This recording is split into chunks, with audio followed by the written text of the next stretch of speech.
All right, men, welcome to today's episode of Strong Men, Strong Marriages, how to regain trust after pornography use. So pornography, very common problem.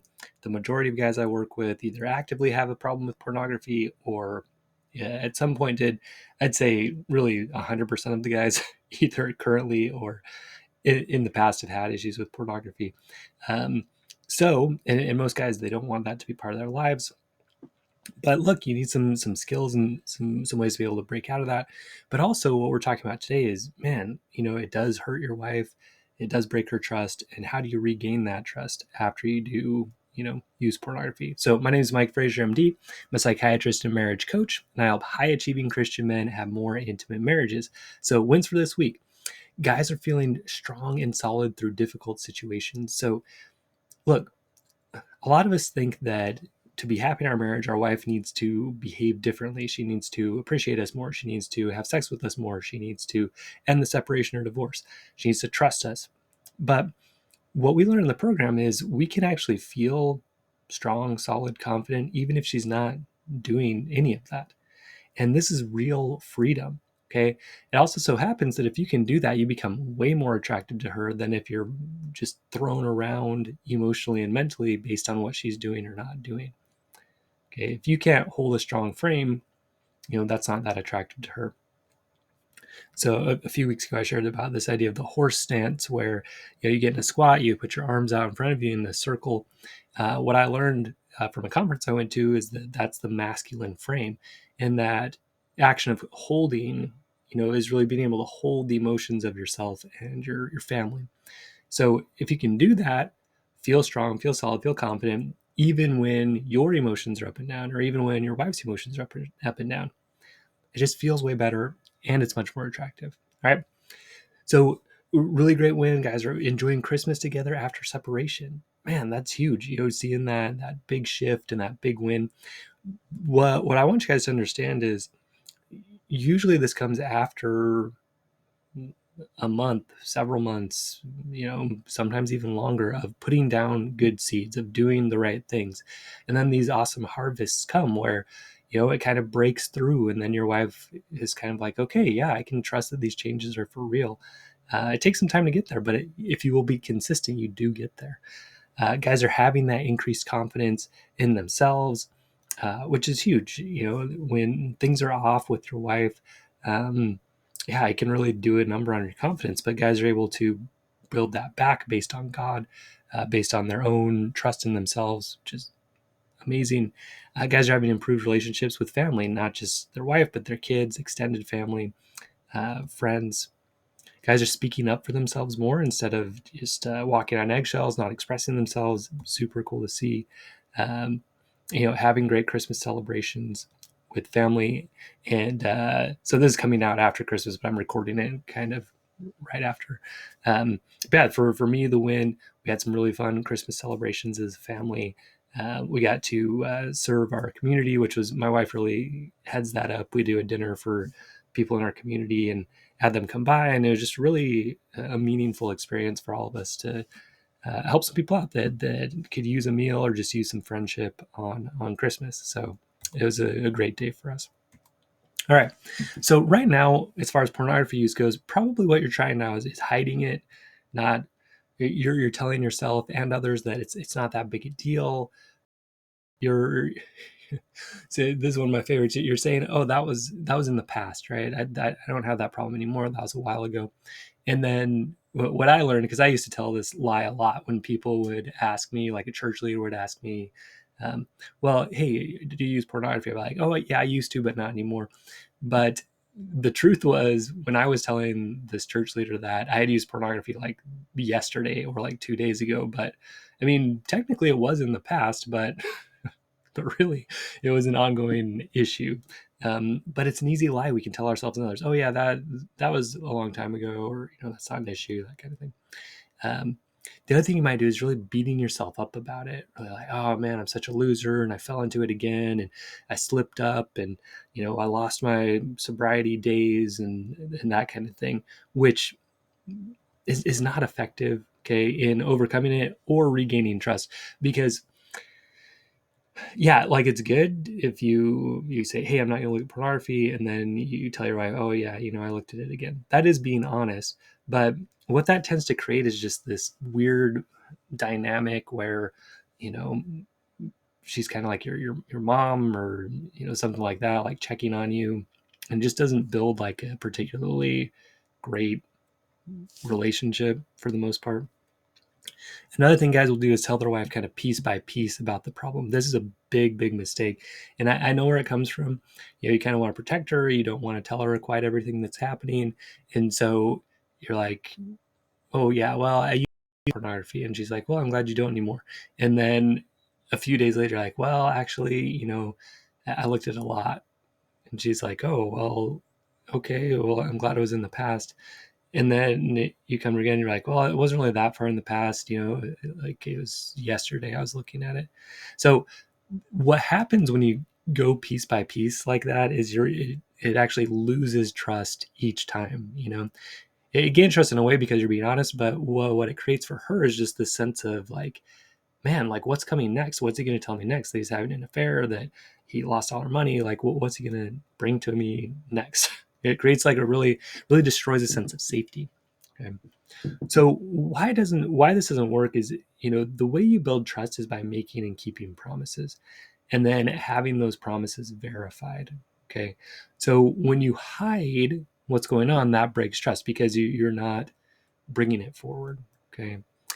One piece at a time, like we talked about, destroys trust because it's like, man, he's just telling little pieces instead of the whole thing. So again, it's hiding, which destroys trust. The other thing that breaks trust is like promising yourself to stop, then going back to it. So you start losing trust in yourself. Like, man, I can't even keep this one promise. It's important to me not to look at pornography, but I keep going back to it. Like, what's up with that? And so you start getting down on yourself, like you're not trusting yourself, and it erodes your self confidence and your self worth. And your self confidence is self trust. Like confidence means to trust someone, have high trust. So when you make promises to yourself and don't keep them, that breaks down trust. The thing about beating yourself up is usually you feel shame about that. And when you don't have good tools to manage your emotions, you use pornography to get out of that shame feeling.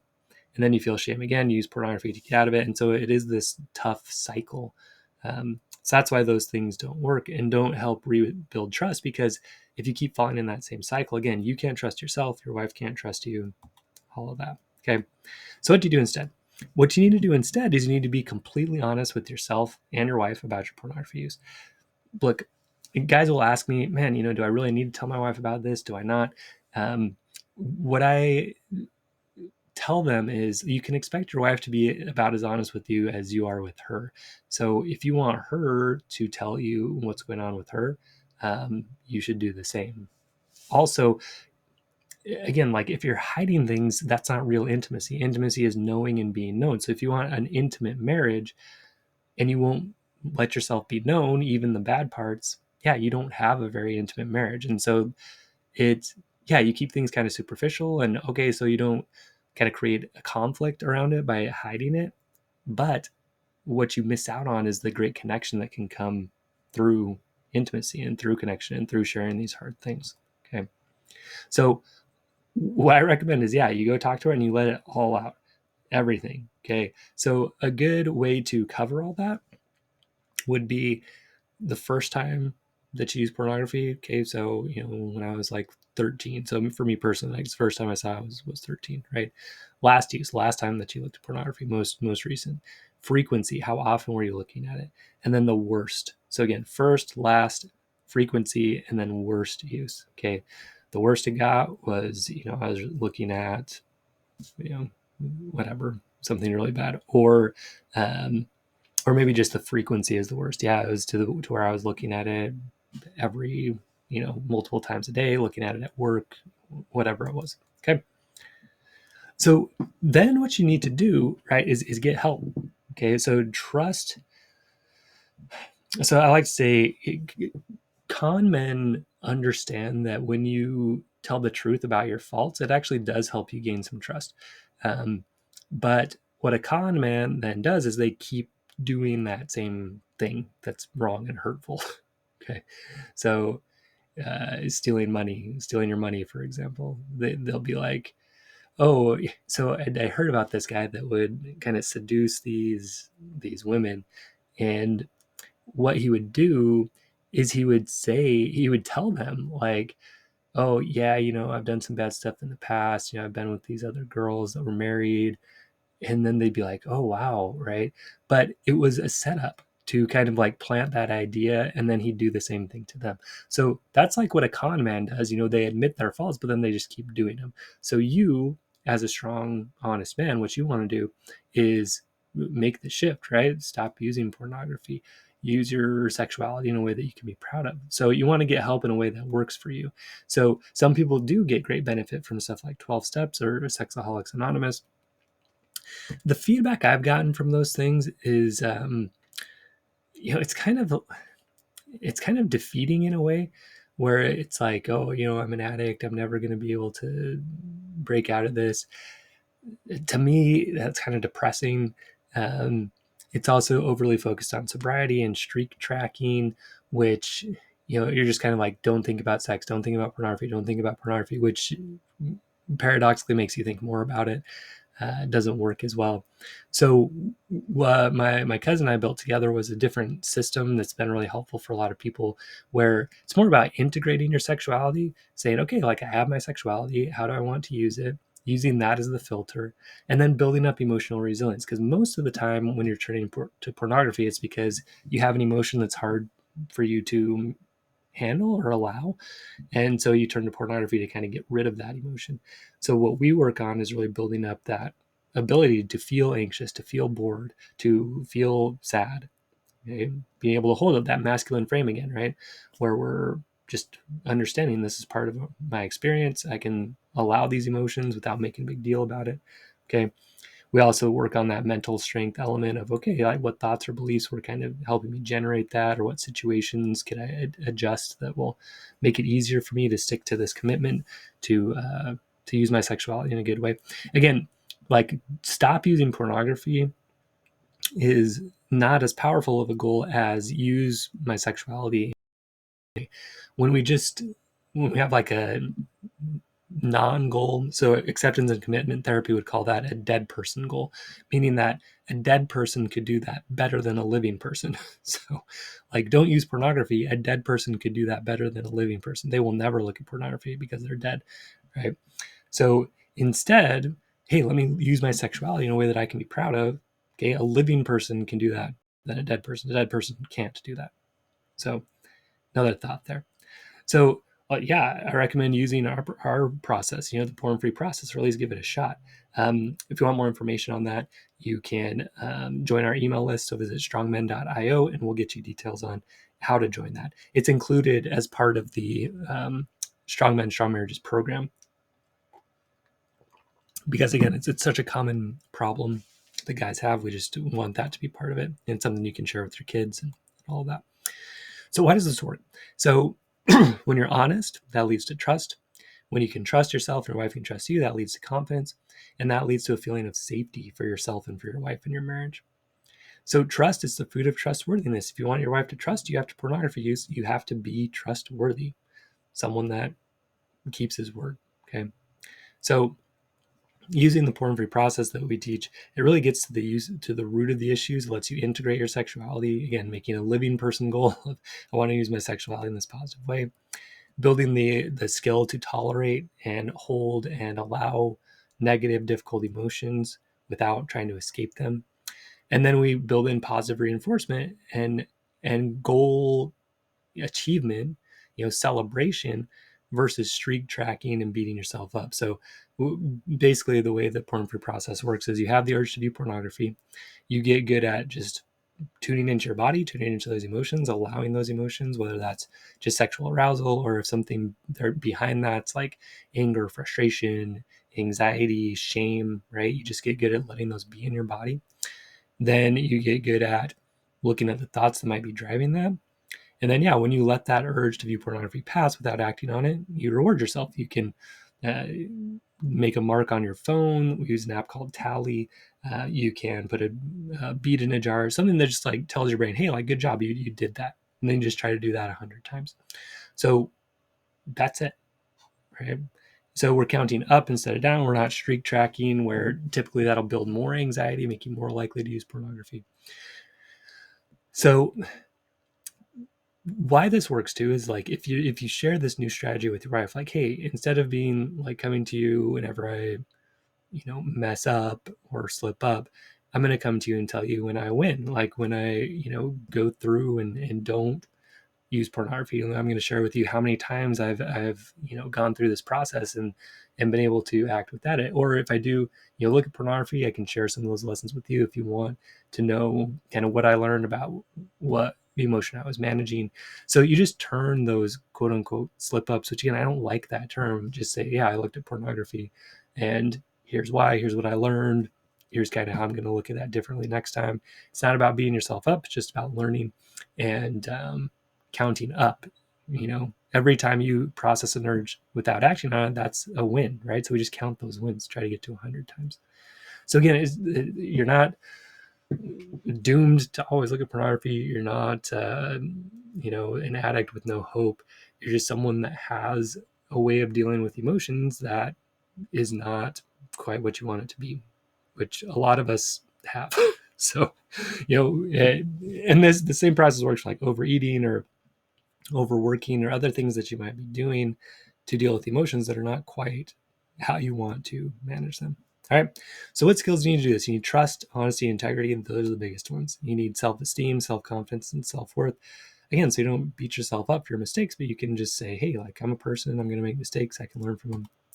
God still loves me. Right. You need emotional strength. That's to me the biggest one for pornography, is being able to tolerate those negative emotions without running to pornography to get rid of them. You need mental strength to be able to learn from those episodes when you are tempted or have the urge to view pornography. You need communication skills to be able to communicate this with your wife, what you're learning, where you're at.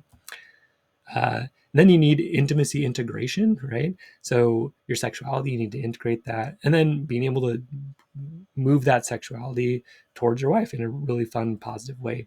So we teach all of this in Strong Men, Strong Marriages. Again, the porn-free process, that program is part of it.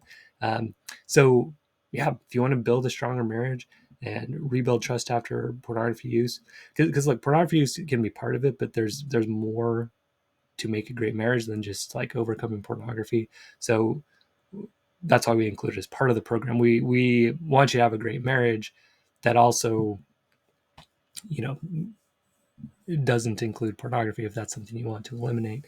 Um, so we just want to make sure you're equipped. One of the guys recently that came through, he was like, no, pornography is my issue. Pornography is my issue. And I was like, okay, well, we can do that, but that's not the only issue in your marriage. Probably you're turning to pornography because there's other problems in your marriage. And so, yeah, that's why we want you to do the whole program so you really get the benefit of a great marriage. Okay. So, and again, if you do join, you're welcome to share it with your sons and kind of work through it with them, or daughters, all your kids, to teach these skills as well and teach about sexuality in a much more integrated way, instead of like, oh no, sex is wrong, don't do it, pornography is wrong, don't do it. It's like, well, pornography is there, but is that how you want to use your sexuality? Yes or no? Probably not. So okay, let's learn some tools to deal with the emotions that are kind of moving you there. So again, visit strongmen.io. Strongmen.io. You can apply to join the program if you're ready to do that, or join our email list to kind of get updates and that kind of thing. And also, yeah. So there's a free kind of 7-day training there as well. So again, visit strongmen.io, apply to join. We'd love to have you as part of the program. All right, stay strong, men. We will see you next episode.